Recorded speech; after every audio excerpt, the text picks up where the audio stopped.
Have you ever asked yourself, why do you fly drones? While many of you might think the answer is quite obvious, have you actually given this a deeper thought? What does flying mean to you, and what does it give you? I'll go first. Since I started flying drones in 2016, I've been obsessed with this new way of capturing imagery.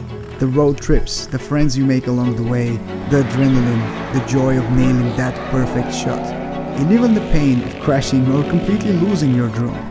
It's all part of the game, and I love it all. For me, what keeps the passion very much alive is my strong desire to express myself and my own vision through my photos and videos. Flying is an emotion, a special feeling reserved only for those who have experienced it. When I fly, I feel like an escape from reality and enter my own dimension where everything is possible.